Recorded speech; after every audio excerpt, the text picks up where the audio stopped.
তাহলে আল্লাহ রাব্বুল আলামিন সকল নবীদের থেকে আলাদা করে দুটা পুরস্কার রাসূল করিম সাল্লাল্লাহু আলাইহি ওয়াসাল্লামকে দিয়েছেন। একটা হলো মেরাজ, আরেকটা হলো কি শাফাআত। মেরাজ দুনিয়াতে দিয়েছেন, শাফাআত আল্লাহ রাব্বুল আলামিন তার প্রিয় বন্ধুর জন্য আখিরাতে স্পেশাল ভাবে রেখে দিয়েছেন। সুবহানাল্লাহ। তো মেরাজ দুনিয়াতে দিয়েছেন, সেটা রজব মাসে দিয়েছেন।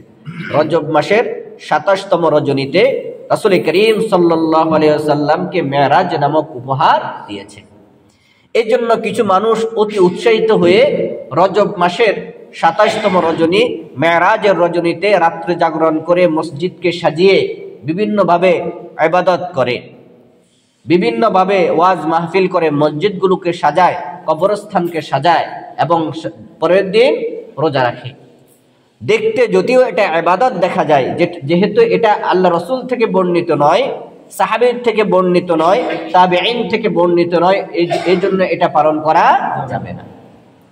অনেক কিছু দেখতে ইবাদত মনে হয়, কিন্তু সেটা যেহেতু রাসূলের সিল মোহর নাই, রাসূলের সুন্নত নাই, অতএব এটা পালন করা যাবে না।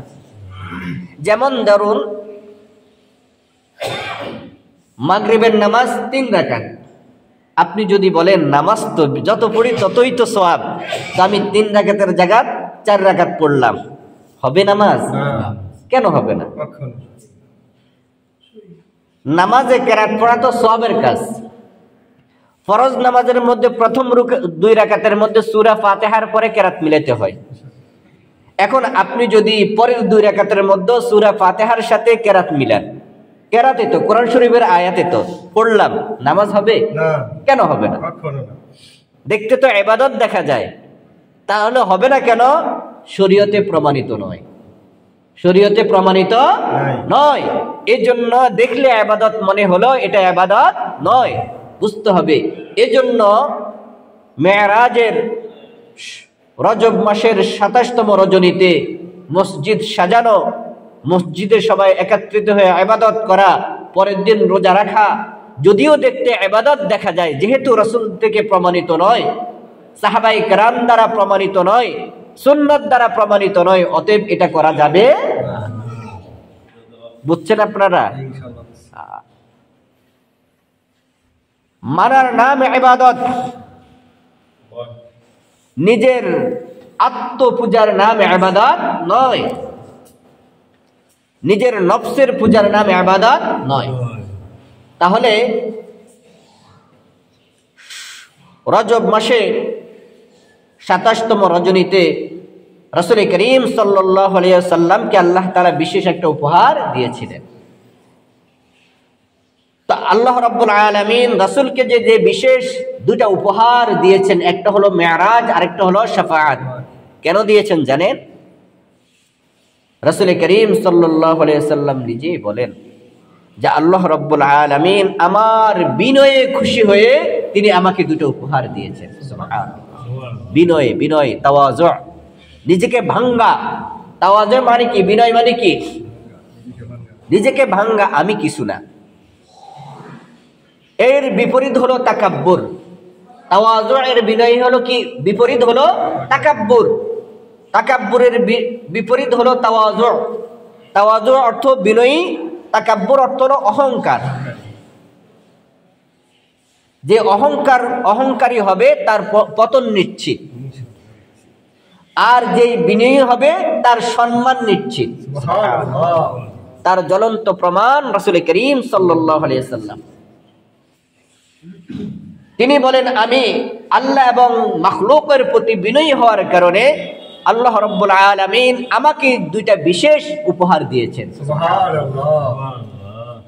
একটা হলো কি? মেরাজ, আরেকটা হলো শাফাআত। এজন্য নিজেকে যত ভাঙবেন তত দামি হয়ে যাবেন। আমরা তো মনে করি নিজের যত আত্মপ্রকাশ করব তত দামি না, তত পুষবেন। নিজেকে যত ভাঙবেন তত দামি হবেন, নিজেকে যত প্রকাশ করতে যাবেন তত পুষবেন, তত আপনি নষ্ট হয়ে যাবেন। বলা হয়ে থাকে ফলে ভরা গাছ নুয়ে থাকে, ফলে ভরা গাছ নুয়ে থাকে। যেই গাছের ফল যত বেশি সেই গাছ তত ঝুঁকে থাকে। সকল নবীদের শ্রেষ্ঠতম নবীকে রাসূল করিম সাল্লাল্লাহু আলাইহি ওয়াসাল্লাম, যার কারণে রাসূল সর্বদাই সব সময় নুয়ে চলতেন। সুবহানাল্লাহ। কোন রাস্তা দিয়ে হাঁটার সময়, কোন মজলিসে যখন আল্লাহ রাসূল চলতেন, কখনো আল্লাহ রাসূল সামনে থাকতেন না। আজীব কথা, রাসূল কখনো কি থাকতেন না? সামনে থাকতেন না। যদিও একটা মুআজিজা রাসূলের এটা ছিল যে রাসূল যেখানে থাকেন সবার উপরে রাসূলের মাথা দেখা যেত। সুবহানাল্লাহ। এটা আল্লাহ তাআলার বিশেষ মুআজিজা। কিন্তু রাসূল সামনে থাকতেন না কেন? না জানি তাকাব্বুর চলে আসে। তাকাব্বুর কাকে বলে? হযরত আব্দুল্লাহ ইবনে মাসউদ রাদিয়াল্লাহু তাআলা আনহু থেকে মুসলিম শরীফের হাদিস বর্ণিত, তিনি বলেন রাসূল করিম সাল্লাল্লাহু আলাইহি সাল্লাম ইরশাদ করেন, যার অন্তরে যাররা পরিমাণ কিবির থাকবে সে জান্নাতে যাবে না।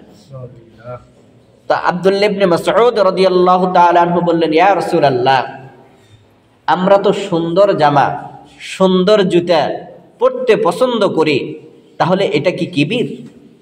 দেখেন প্রশ্ন কেমন, যে আমরা তো সুন্দর জামা, সুন্দর জুতা পরতে পছন্দ করি, তো এটা কি কিবির?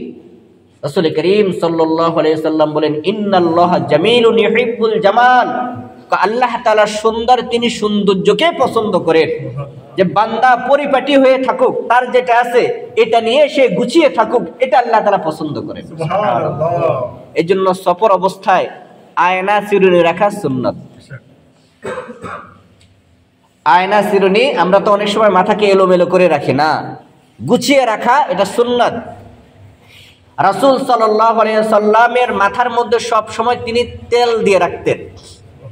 শামাইলে তিরমিজির মধ্যে আছে যে রাসূল সাল্লাল্লাহু আলাইহি সাল্লাম মাথার মধ্যে এই পরিমাণ তেল দিয়ে রাখতেন, যার কারণে সরাসরি টুপি ব্যবহার করতে পারতেন না, তো টুপির নিচে একটা কাপড় ব্যবহার করতেন, তেল তেলে হয়ে যেত, যার কারণে টুপির নিচে আলাদা একটা কাপড় ব্যবহার করতেন। দেখেন নিজেকে কত গোছালো ভাবে, পরিপাটি ভাবে রাখতেন। এই জন্য কেউ মনে করে অগোছলা থাকলে, যে যত বেশি অগোছলা থাকবে সে তত বড় ওলি। এই জন্য কিছু মানুষ দেখেন না, রাস্তা দিয়ে লাল শালু কাপড় পরে, গায়ের মধ্যে কাপড় চোপড় নাই, মনে করে সে আল্লাহর ওলি। নাউজুবিল্লাহ। মনে রাখবেন, এরা হলো মানুষের ঈমান বিধ্বংসকারী, বাটপার।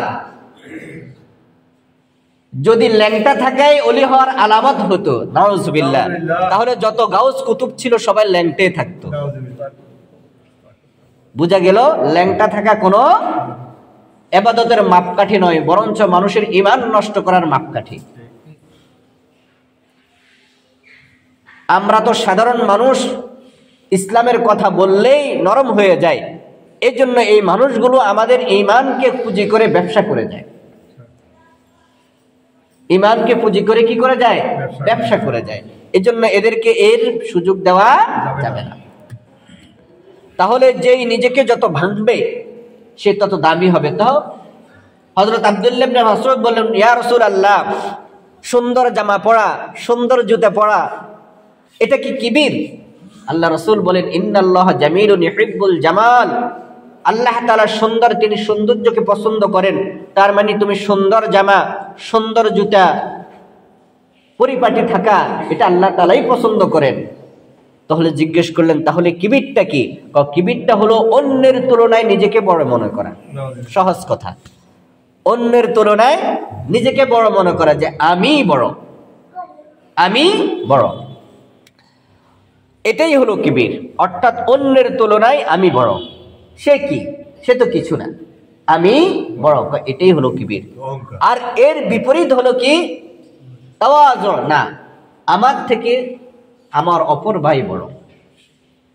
এই জন্যই তো রাসূল করিম সাল্লাল্লাহু আলাইহি সাল্লাম বলেন, ওই ব্যক্তি হলো সর্বশ্রেষ্ঠ প্রকৃত কামিল মুমিন, যে ব্যক্তি নিজের জন্য যা পছন্দ করে তার অপর ভাইয়ের জন্য তাই পছন্দ করে। সুবহানাল্লাহ। যেহেতু কি আমার থেকে আমার ভাই শ্রেষ্ঠ, অতএব যেটা আমি নিজের জন্য পছন্দ করি এটা আমার ভাইয়ের জন্য আমি পছন্দ করি। শুধু যদি মানুষ এই একটা হাদিসের উপর আমল করত, তাহলে কোনোদিন খাবারের মধ্যে 2 নম্বরে মিশানো সম্ভব ছিল না, ফলের মধ্যে ফরমালিন ঢোকানোর কোনো সুযোগ ছিল না, 2 নম্বর মাল বিক্রি করার কোনো সুযোগ ছিল না, অন্যায় অনাচার করার কোনো সুযোগ ছিল না। ইসলাম কতটা সুন্দর। তোমার ভাই যদি কোনো মেয়ের ব্যাপারে প্রস্তাব দেয়, তুমি সেখানে প্রস্তাব দিও না। তোমার ভাই যদি কোনো মেয়ের ব্যাপারে প্রস্তাব দেয়, একজনের প্রস্তাবের উপরে আরেকজনের প্রস্তাব দিও না। তোমার ভাই কোনো জিনিস ক্রয় করার জন্য কথা বলতেছে, তুমি সেখানে যাই দামাদামি করো না। ইসলাম কত সুন্দর, ইসলাম কত মানবাধিকার রক্ষা করে চলে। যে তোমার ভাই একটা জিনিস দামাদামি করতেছে, সেখানে গিয়ে তুমি দামাদামি করো না, কারণ তোমার ভাইয়ের কষ্ট হবে। অথবা বিক্রেতা দেখবে আমার মালের তো চাহিদা বেশি, অতএব দামটা বাড়িয়ে দিবে। দেখেন ইসলাম কত সুন্দর, ইসলামের নীতিমালা কত চমৎকার, মানুষের জন্য কতটা সুন্দর করে ইসলাম নিজেকে উপস্থাপন করেছে। যে একজন মহিলাকে তোমার পছন্দ হয়েছে, তুমি প্রস্তাব দিয়েছো, আরেকজনের যেন প্রস্তাব না দেয়। সে যখন তার কথাবার্তা শেষ হয়ে যাবে, সে আর পছন্দ করলো না, তখন তুমি প্রস্তাব দিতে পারবা। দেখেন ইসলাম কত সুন্দর। ইসলাম আরো কত সুন্দর, তোমার পার্শ্ববর্তী জমি আছে, তুমি বিক্রি করতে চাও, তোমার এই জমির পাশে যার জমি, তাকে আগে জিজ্ঞেস করো সে কিনবে কিনা। সে যদি না কিনে, তাহলে অপরের কাছে বিক্রি করো। আল জার ওয়া হাক্কু বিল জার, প্রতিবেশী আগে হকদার। দেখেন ইসলাম কত চমৎকার, ইসলাম কত সুন্দর। এই ইসলামকে আমরা যত নিজের মধ্যে ধারণ করব, আমরাও সৌন্দর্যভাবে ফুটে উঠবো। এই জন্য আনোয়ার শাহ কাশ্মীরি রহমতুল্লাহ আলাইহি, তার চেহারা দেখে অনেক মানুষ মুসলমান হয়ে গেছে। চেহারা দেখে একবার তিনি রাত্রিবেলা বের হলেন, হাতে একটা হারিকেন, বের হলেন। এক হিন্দু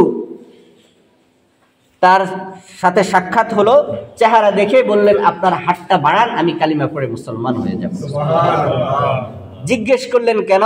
আপনার চেহারা দেখে আমার মনে হতেছে এটা কোনো মিথ্যাবাদের চেহারা হতে পারে না। হাতটা বাড়িয়ে দেন, আমি কালিমা পড়ে মুসলমান হয়ে যাব।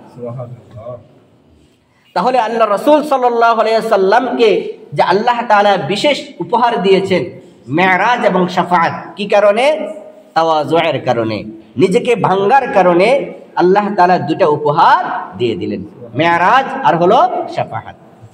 মেরাজ হলো রজব মাসের ২৭তম রজনীতে হয়েছিল হিজরতের পূর্বে, আর শাফাআত এটা আল্লাহ রাব্বুল আলামিন স্পেশাল ভাবে তার রাসূলের জন্য হাসরের মাঠের জন্য রেখে দিয়েছেন। সুবহানাল্লাহ। মেরাজের ঘটনা কি, আল্লাহ তাআলা যদি হায়াতে বাঁচায় রাখে, আগামী সপ্তাহে আমরা আলোচনা করব ইনশাআল্লাহ। তাহলে রজব মাসের আমল কি? অধিক পরিমাণে রোজা রাখার চেষ্টা করা, অধিক পরিমাণে নফল ইবাদত করার চেষ্টা করা, অধিক পরিমাণে গুনাহ থেকে বেঁচে থাকার চেষ্টা করা।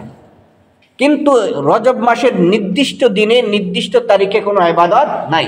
যেমন শাবান মাসের 15তম রজনীতে 15তম দিনে আলাদা নির্দিষ্ট ইবাদত আছে, রমজান মাসের নির্দিষ্ট দিনে নির্দিষ্ট রাতে ইবাদত আছে, যেমন 27তম রজনী লাইলাতুল কদর।